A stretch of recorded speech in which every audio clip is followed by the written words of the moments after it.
really fun for Labor Day, let me know. I would love to hear what all you have going on for Labor Day. This year, we're really not doing much. We're just going to kind of celebrate having some time off and just doing some stuff around the house and enjoying some family time. But I hope you all have a wonderful long weekend. And if you have to work on Monday, then hey, just be grateful that you got a job and you're able to work then too. So let's jump into the topic at hand today, which is about social media. Look, this has been a pretty consistent theme here on Faithfully Engaged because we live in a day and age where social media is big, and it's not going anywhere. I'm going to take you down kind of a little bit of a rabbit trail in my own personal social media usage. About around 2005 or so is probably when I first even maybe even heard the term social media. During that time, I had my first one was a Zanga. I'm not sure if and any of you listening here had a Zanga or not. Essentially, a Zanga was just a blog that people would comment it on and everything. But it was a pretty big deal in the like early to mid 2000s. And then right around that same time frame, there was MySpace, and most people that are about my age had a MySpace. That was the first big thing where you were sharing pictures. You had your top 8 friends on there. It was actually kind of neat that most social media still doesn't really do this, where you could customize a lot on there, put your own music and your own backgrounds and all this cool stuff. MySpace had some pretty neat things. But what I remember during that time frame, and then even into getting Facebook, which, mind you, I believe I got my Facebook in 2006, and I was one of the first kind of groups there that got on as a high schooler. I was actually a senior in high school when I got on Facebook, and during that time, it was so much more restrictive than it is now that I actually had to be invited to make it on to Facebook. So somebody from my local high school had to invite me, and it was kind of just a way to make sure that it stayed to actually related to schools, because before that it was only college students, and I believe you had to log in like with your college email and stuff like that. It was a lot smaller than it is now. And during that time frame with kind of that version of Facebook and MySpace and stuff, sure, there was bad stuff that went on in those places, as anything on the internet can have bad things. But I mostly remember it just being fun. Fun to kind of connect with friends or play games or whatever. Um, my memory of it, anyways, was a whole lot more lighthearted. Um, and I kind of saw social media as a good thing. Um, then we progressed further, and I think one of those big shifts happened.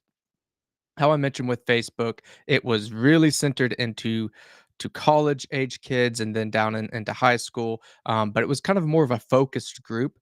When it started broadening out to anybody and everybody, now literally anybody can be on Facebook.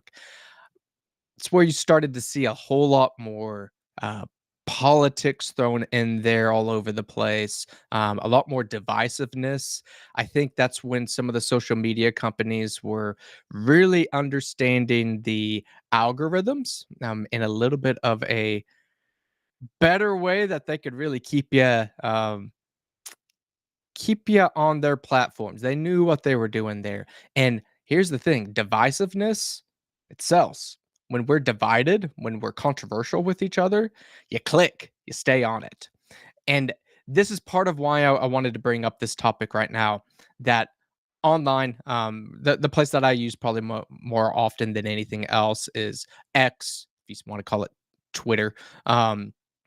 And there's some really cool things on there. There's some neat discussions, and I feel like I'm able to stay informed on a lot of issues. But there's a lot of divisiveness, and Christians, conservatives certainly are not immune to divisiveness. And there comes a point where being so divisive on social media really ceases to be helpful. We want our time on social media, just like our time outside of social media and in the real world, to be productive, to be God honoring, and to serve some type of purpose. When we're just scrolling on social media and it's adding more animosity to us, it's not leading towards any goal setting, any productive conversation. We're not changing any minds. We're just mad. That doesn't do us any good. So let's get into our scripture reference for today that'll give us a little bit more context into how we can use social media in a more productive and helpful way. And today, the scripture is going to come from Ephesians chapter 4, verse 29. And it reads, "Let no corrupting talk come out of your mouths, but only such as good for building up, as fits the occasion, that it may give grace to those who hear." Now, as I mentioned many times on this podcast, you can't just look at one verse and apply it to everything in your whole life. The podcast that we're doing here is not meant to supplant being in a Bible believing church that looks at scripture in its full context and helps teach things out. So, really want to make sure that we know that before we go deeper just into one verse. What I like here, and how it applies so well to social media, it's just right off the bat. Let no corrupting talk come out of your mouths. Now, social media, if we wanted to get like super specific or technical, like, oh, well, nothing's coming out of my mouth when I'm typing it. Like, okay, like we know here that corrupting talk coming out of your mouths. Yes, the words that you speak to to your spouse, to your kids, to your coworkers, your friends. Yes, that obviously does matter greatly. But now we communicate not just with our mouths. We communicate with what we put out on social media. And look, here's the thing, if we are right in our political view, maybe even right in our theological view, but what comes out of our mouth, or in this case, what we type out onto social media, if it's corrupting, if it's not helpful, if it's rude, if it's brash, if it's evil, that doesn't cut it just because we have a good opinion. Look, our opinions, they need to be set in biblical truth. And here's some biblical truth here. We don't need to have corrupting talk coming out of our mouths or coming out of our keyboards. You need to be careful whenever you're getting into these Twitter wars or Facebook wars or whatever it may be. What is my purpose here? What is my aim? Is it to win the argument? Is it to look better than that other person? Or is it to actually show gospel truth? Is it to shine light on a situation, to be truthful towards somebody and trying to shower grace on them? That motivation really matters here, because if it's just about me winning the argument, look, you can win the argument all you want, but you still lost if we're doing it in this corrupting way. As it continues, but only such as good for building up as fits the occasion. I wanted to fit in that as fits the occasion piece here.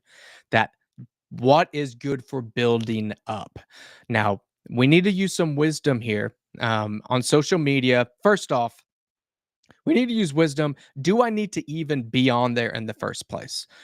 Social media serves some decent good. Said you can get a decent amount of news and information and get to know some people. I've gotten to know some people online that is a useful relationship, a helpful relationship.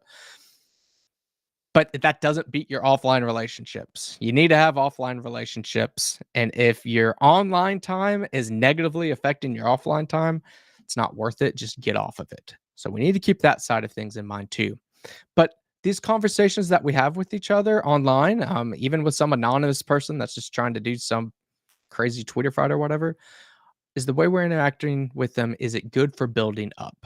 Um, that means, are we Are we tearing that person down? Are we attacking the argument or are we attacking the person?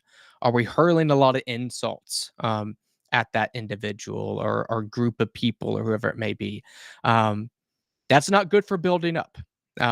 We need to make sure that the way we're communicating, even if it's towards a stranger, is good for building up. Now, that being said, as fits the occasion is a really big piece here. Um, who we are talking to matters.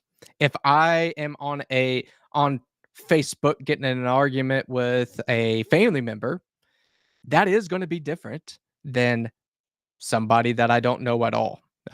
If it's somebody that's in my church as opposed to some random person that I haven't met before, that does matter. How we talk with the people in our relationships does matter. We need to use some wisdom here.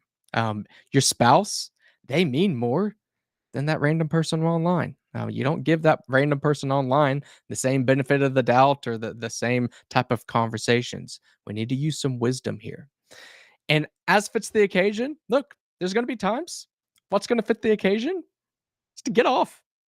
There comes a point where it's just not worth it to engage in that battle any longer.